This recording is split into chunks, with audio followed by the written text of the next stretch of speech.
changing my voice.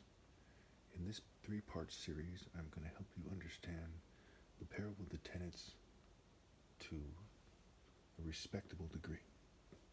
The parable of the tenants is the most important parable in the Bible. Listen to another parable. There was a landowner who planted a vineyard. He put a wall around it, dug a wine press in it, and built a watchtower. Then he rented the vineyard to some farmers and moved to another place. When the harvest time approached, he sent his servants to the tenants to collect his fruit.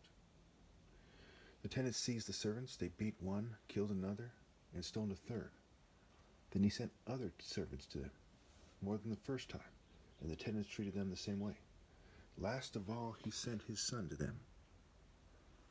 Last of all, he sent his son to them. They will respect my son, he said.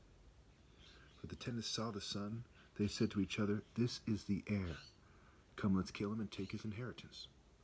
So they took him and threw him out of the vineyard and killed him. Jesus then asked them, what will happen when the owner of the vineyard comes? They say he'll bring those wretches to a wretched end. In another version, they say he'll punish them severely, and then he'll give the vineyard to someone who will give him his share during the harvest. This is key. Now, when we see here, we see Min, who is identified by the Greeks with the god Pan, whose name backwards is Nap, and his name means all, for all the Greco-Roman deities, where we get Pantes, Panic, Pain, Pan, Pun. He's very much a deity of rape. Min, who is associated with Chemis, as well as other cult centers like Coptos and Akhmim, aka Chemis, where we get the word chemistry. He's an ichthyphallic symbol, means he's depicted, an ichthyphallic god rather, or deity.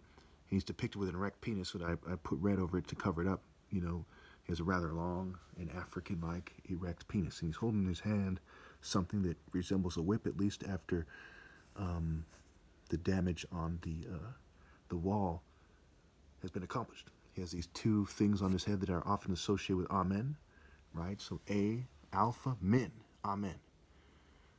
Quite often they try to make a fake horse with Min-Hor and Kon-Hor, who's the son of Khonsu, who's the son of Amen, who also tried to put himself before God when he had his cult Amen-Ra.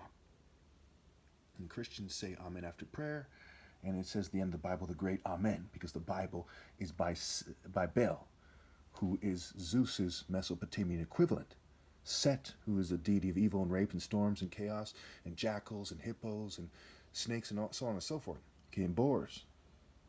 Okay, and deer, which also has to do with people like her.